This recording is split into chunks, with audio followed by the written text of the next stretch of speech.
Now the last speaker for today here will be Colin Breck, predicting the future of distributed systems. Let's see what do we know of Colin. So Colin Breck is from Palo Alto, California. He's working there, although he's originally from Canada. He is the principal engineer in Tesla, focusing on energy storage.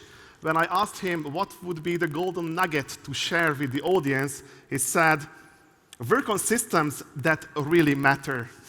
So please welcome on stage with a warm big applause our next speaker, Colin Breck.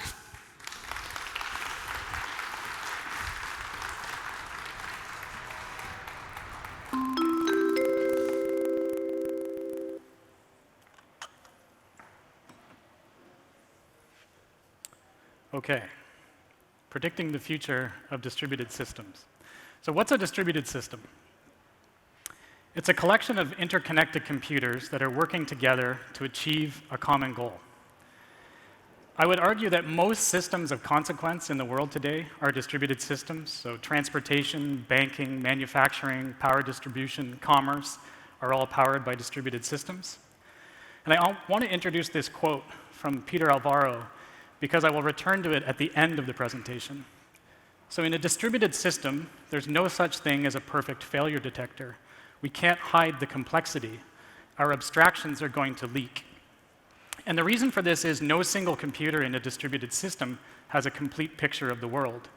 And it's best to choose abstractions that don't try and ignore this fact or hide this fact. This means that distributed systems are engineering challenges. And we need to account for things like system dynamics, scalability, durability, replication, and so on. Now, why predict the future of distributed systems? My goal is definitely not to look smart, because making bold predictions about the future is a pretty good way to look foolish. My goal is really to help organizations make effective engineering decisions. And this presentation is really my own agonizing over these decisions, many of which are difficult, many of which are uncertain. And I want to make sure I'm making decisions that'll serve me well in the future and I'm not going to regret next year. So I will explore the future of distributed systems through 3 topics. The first is the use of object storage. So this is inexpensive, reliable, massively scalable storage like Amazon's S3. The second is not so much the programming languages that we'll use, but the programming models that we'll use in the future of distributed systems. And finally, I want to say a few words about how distributed systems will play a role in operationalizing artificial intelligence. So how can we pick technologies that last? Or does this even matter in the age of AI? So to help with these decisions, I like a framework that was made popular by Jeff Bezos, where he describes decisions as either being one-way door decisions or two-way door decisions. And Jeff originally described this framework in a 2015 letter to Amazon shareholders, but I think the best description came on this podcast from Lex Friedman. So a one-way door decision is final, or it takes significant time and effort in order to change it. So for these decisions, we need to slow down. We need to make sure we're involving the right people, and that usually involves executive leadership. And we need to gather as much information as possible.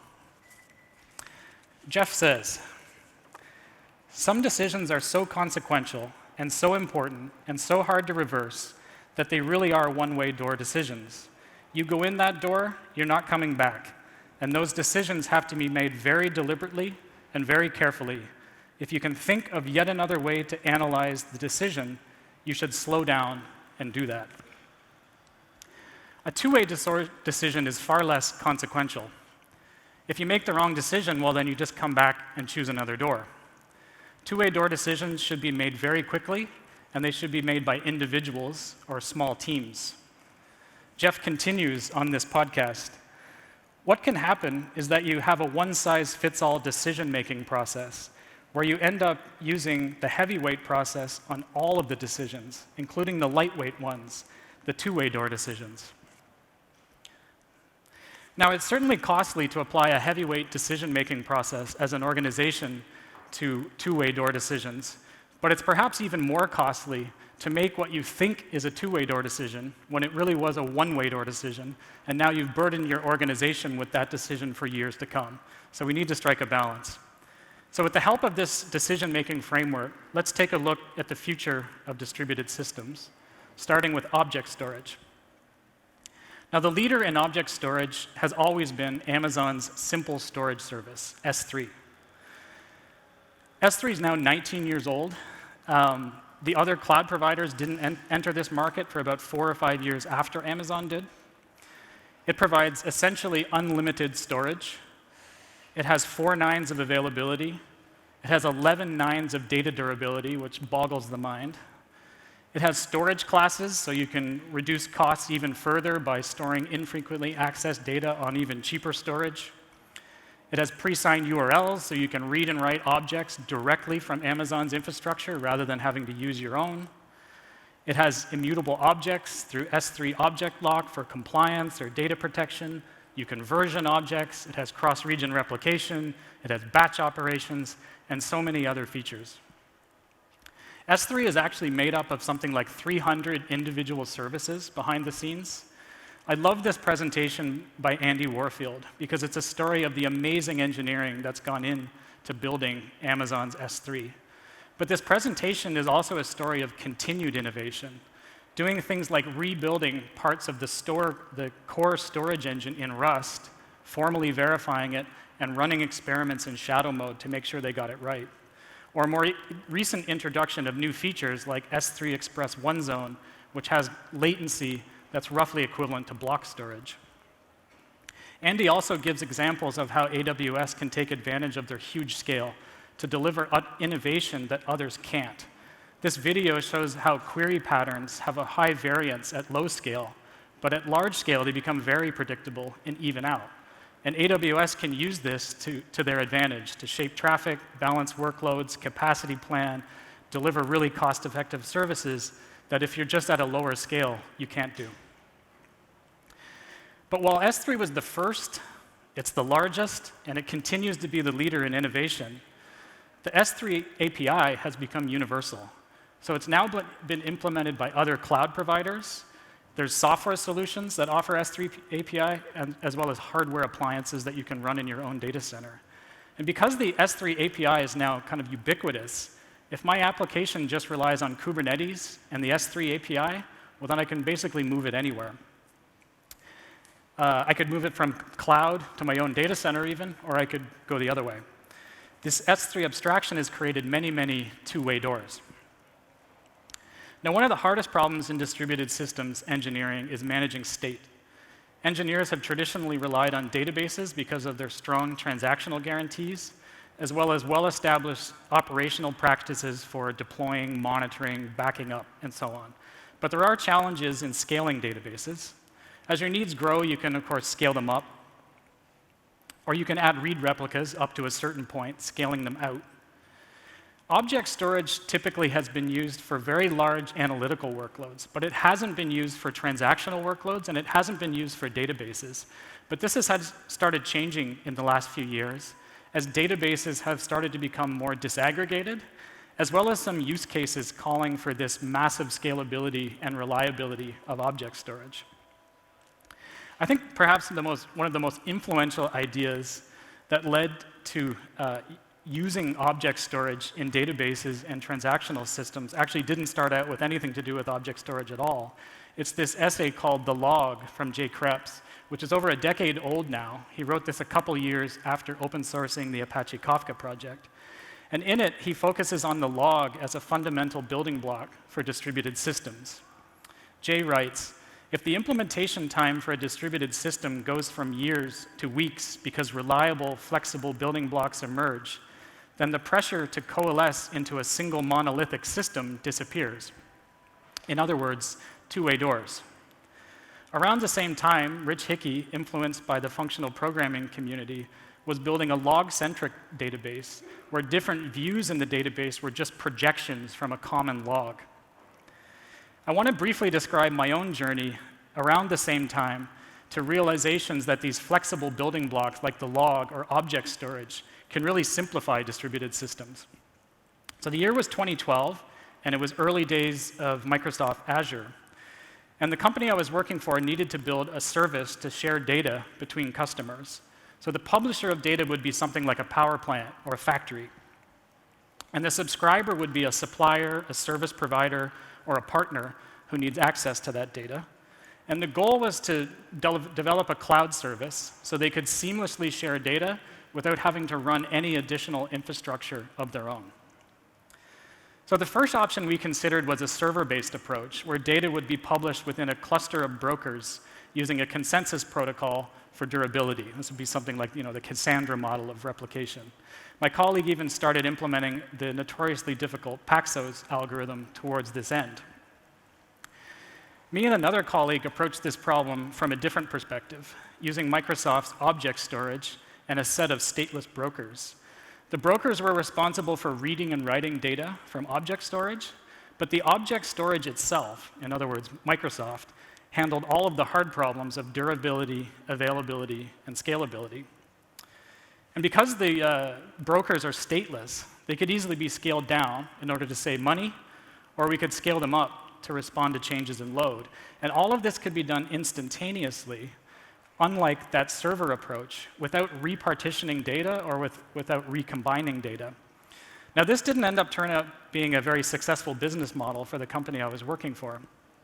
But because of how well this worked, I expected to encounter the use of object storage in this kind of decomposed system again in the future, because of the reliability and the scalability that it brought, but also how it greatly simplified the system.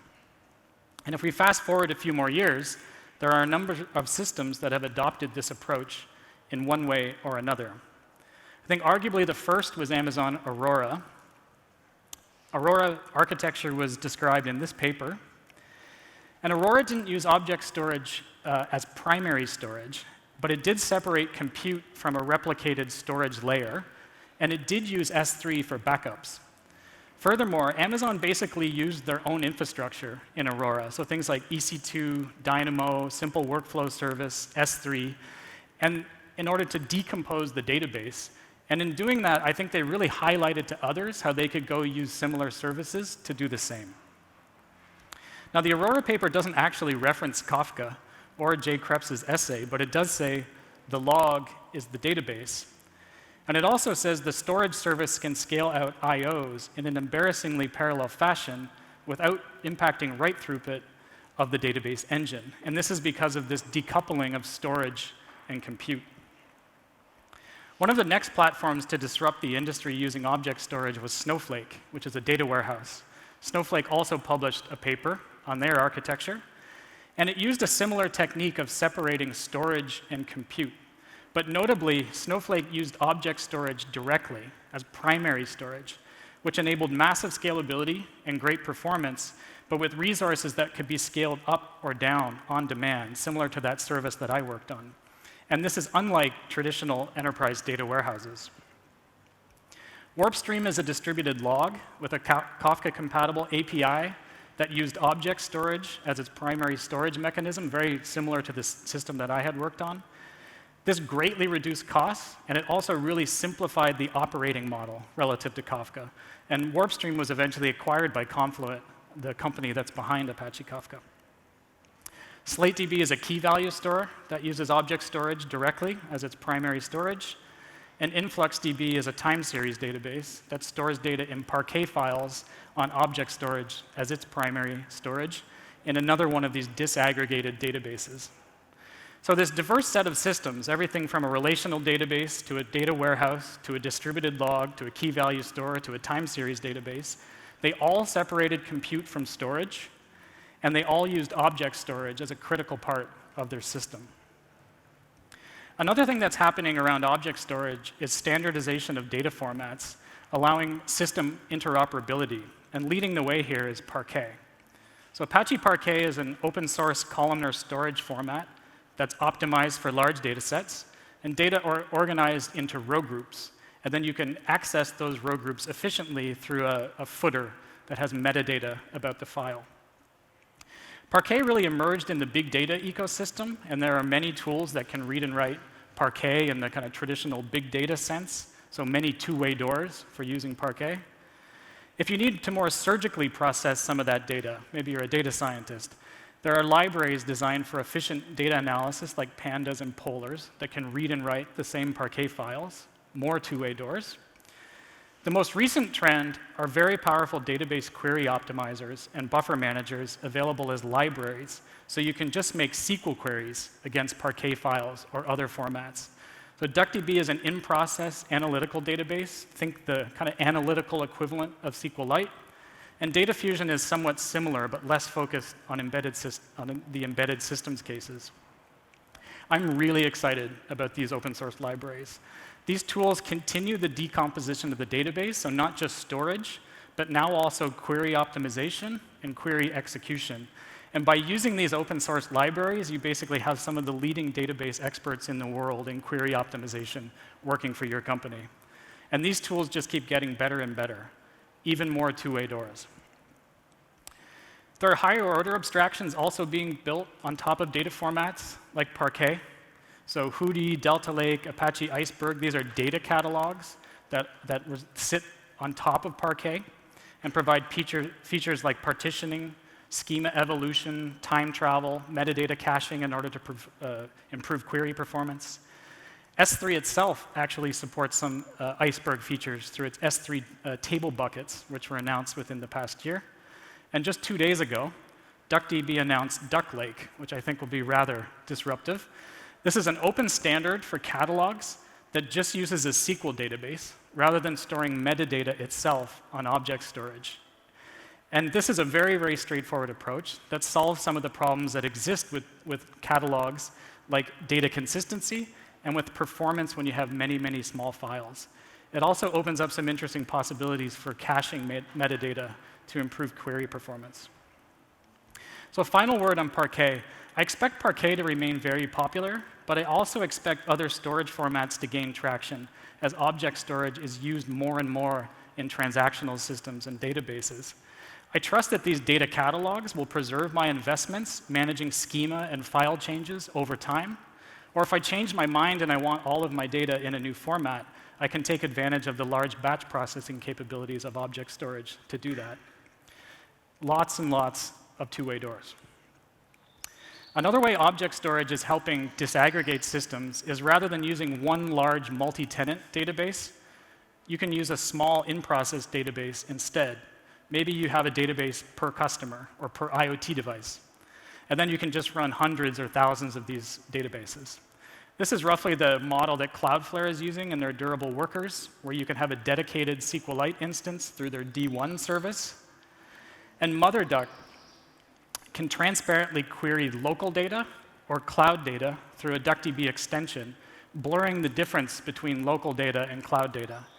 So being able to use the same tools locally in an embedded system or in an IoT device and in the cloud, more and more two-way doors. Now, although this essay is a little dated now, just given how quickly this space has been changing, this is a wonderful tour of this disaggregation of databases from Chris Riccomini. In this essay, Chris says, "The path to the slope of enlightenment is to recognize that S3 is an object store, not a file system. And as we've seen, this can lead to many innovations in distributed systems." So to summarize my predictions for object storage, object storage will be used increasingly for transactional and operational workloads, not just for analytical workloads. I think databases will continue to be decomposed using object storage as primary storage. Data processing at the edge and the cloud will continue to blur. And there's going to be an increasing focus on open formats, interoperability, and portability. So the decisions here all feel to me like two-way doors. Object storage and the tools around it are only getting more popular, and they're only going to continue to get better. The second topic I want to cover is programming models, and here the future, to me, is a lot less clear. So I want to motivate the need for new programming models in distributed systems by looking at how we currently package, deploy, and operate software. So it used to be we managed the whole stack, like everything from the hardware to the operating system and all the way up into our application code.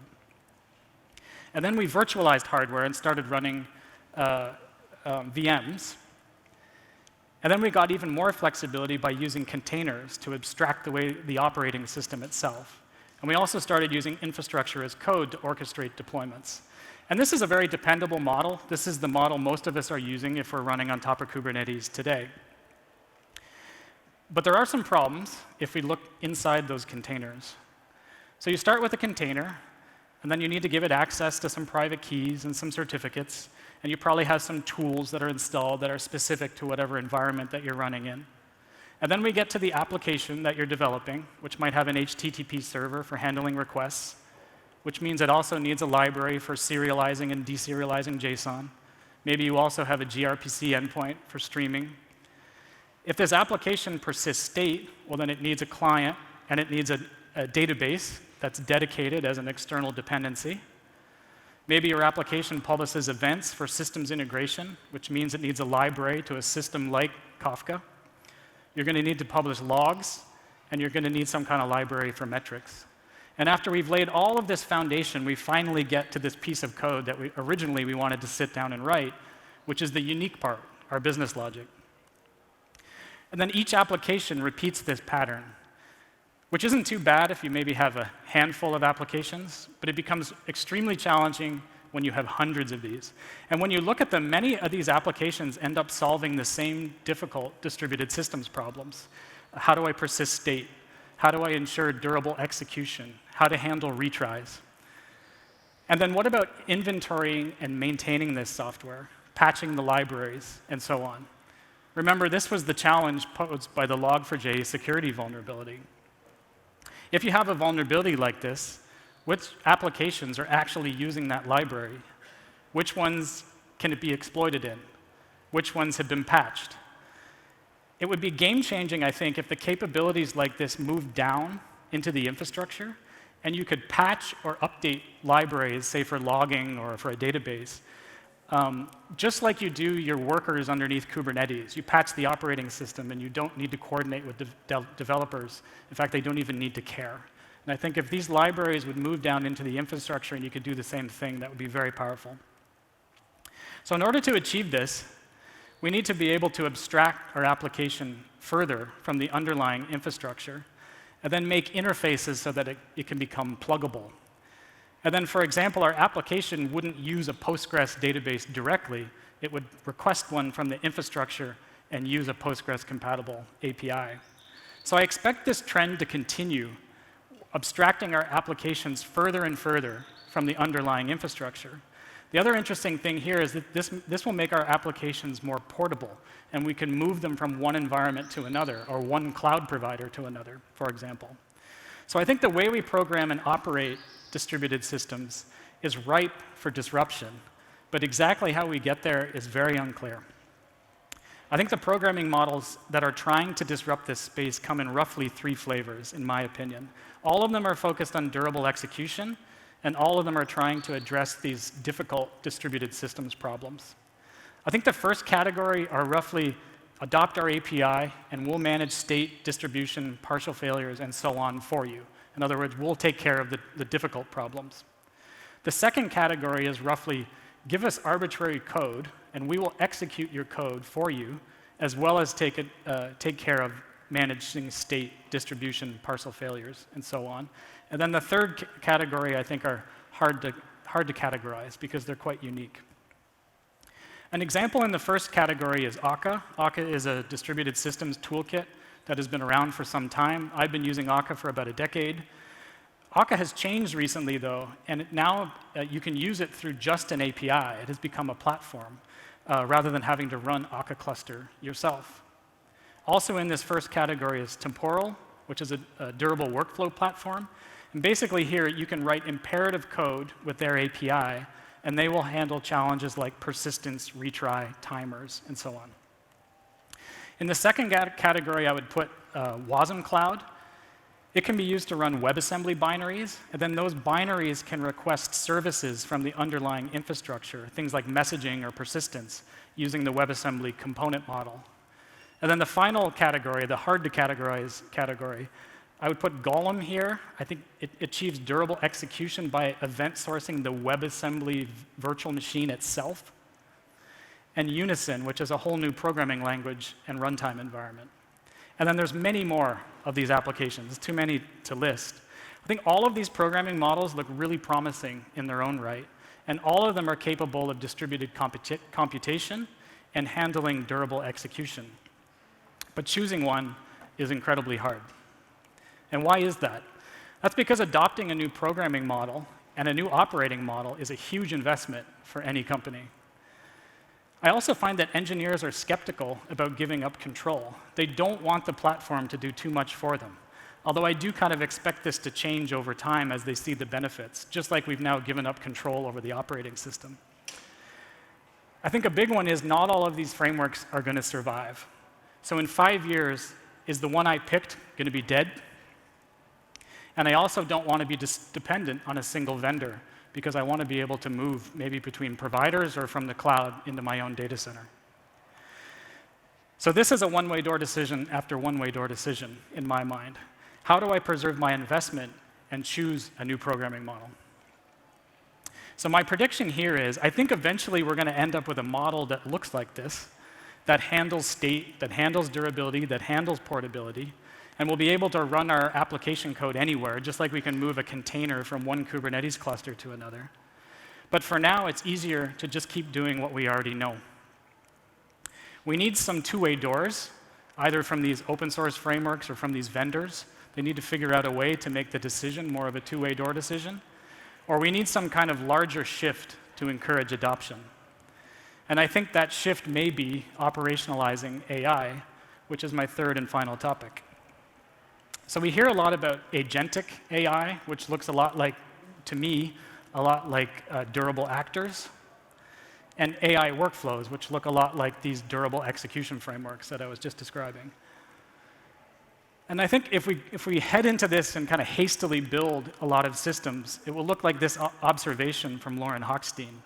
By age 35, you should have implemented an ad hoc, informally specified, bug-ridden, slow implementation of a job queue, a workflow management system, and an object relational mapper.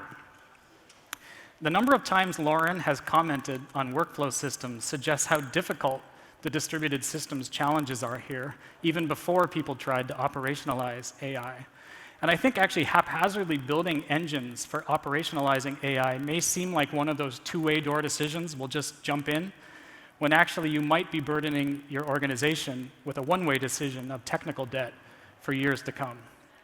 So indeed, we will keep building workflow engines until morale improves. There are also a lot of new three-letter acronyms: MCP, RAG, A2A, ACP. I like this tweet from Chamath. An API by any other name is still an API, unless you need to raise money for your AI startup, in which case I prefer MCP. So these new acronyms are really just interfaces and protocols for systems integration. So is it fair to say this new world of operationalizing AI is really just systems engineering? It's just traditional distributed systems? We need to do things like systems integration, workflow management, state management, transactions, durable execution, scaling, reliability, availability, and so on. Now, I talked about the difficulty in managing the complexity of distributed systems and how these new frameworks and new programming models are trying to handle durable execution. Some of them are outright pivoting to refocus on AI.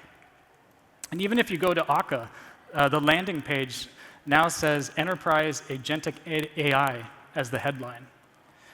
So I think it might be through AI where these new programming models for distributed computing start to gain traction. And why do I think that? I think people here are willing to move fast and to take risks.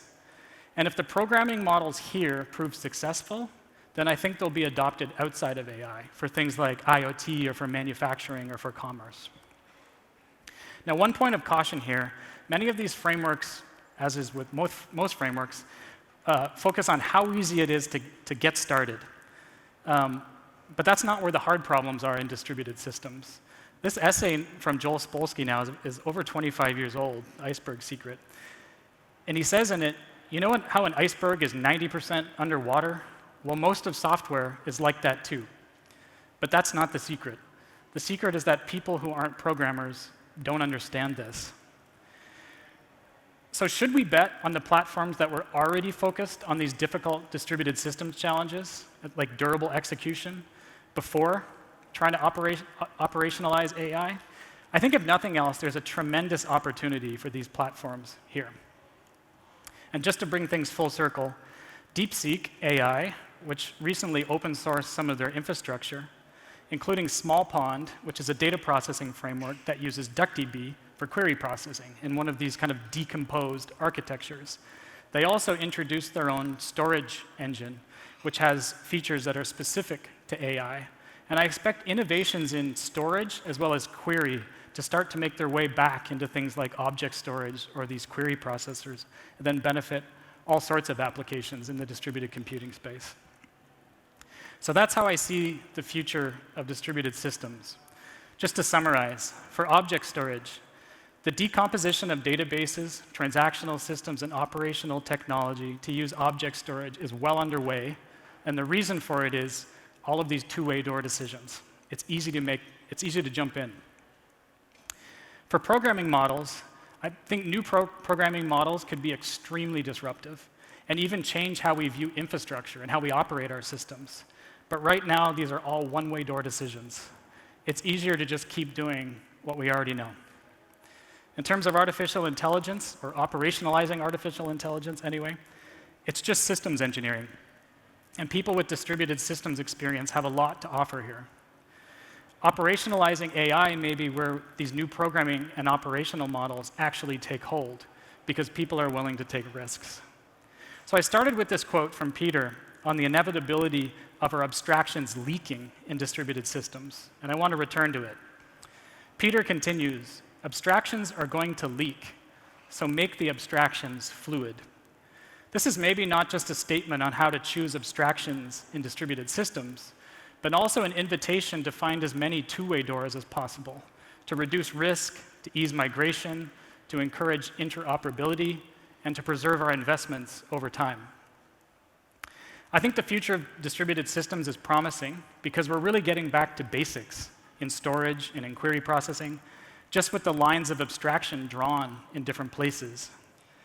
This should result in systems that are simpler, more modular, that are easier to build, operate, maintain, and scale. The question is, will the early adopters outcompete? Or will the rest of the industry catch up quickly once the new programming and operational models become clear? How safe is it to just keep doing what we already know?